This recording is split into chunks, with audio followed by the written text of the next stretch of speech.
Hello everybody, and good day to you. Welcome back. Today we are going to discuss solar pumps. These pumps are usually cheap as dirt, and they have a lifespan of around 20,000 hours. Usually these are the pumps we are talking about.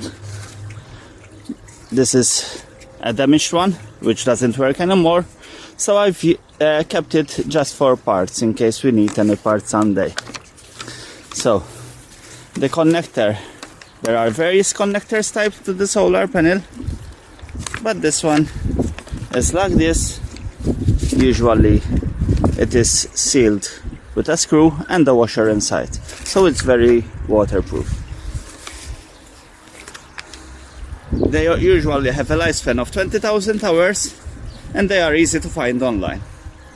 They are a good resource to provide adequate irrigation, as you can see in the pond, without needing an electrical supply. They will work on a cloudy day, obviously not as much as on a sunny day. Today, as you can see, it is going on full power, and they do not have a backup system.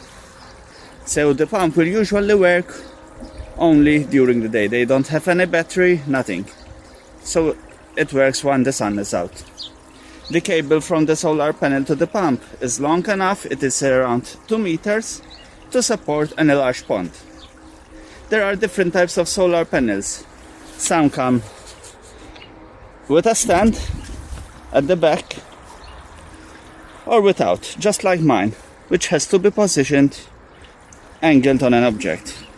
For my solar panel, I decided to build a holder up a stake. I'm gonna show you the holder.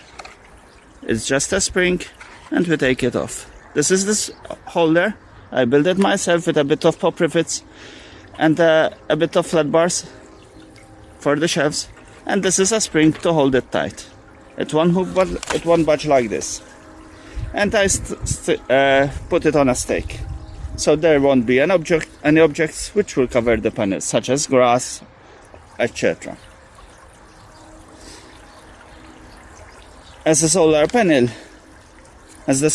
is fixed high up, there is a lower chance of it getting stamped on and also blown away with the wind. Although these pumps are small, they provide a decent flow, as you can see from the flow which is going out. It is also important to remember that these do not have a filter in them, so the water must be debris free, or at least put the pump in a higher place from the silt on the base. Now I'm gonna show you what I did to reduce the chance of the pump clogging up. So I added a pipe, and here we have a smaller pump. This pond works as a filter. As you can see on my hand, there is a lot of silt, usually coming from here, because here we usually have frogs. And the pump is inside a bottle filled with cotton. I'm gonna show you the cotton mesh style. This is usually used for aquariums. I'm gonna show you. And this is the filtering media. I covered the pump inside with this media so that it won't clog up easily. We clogged it all.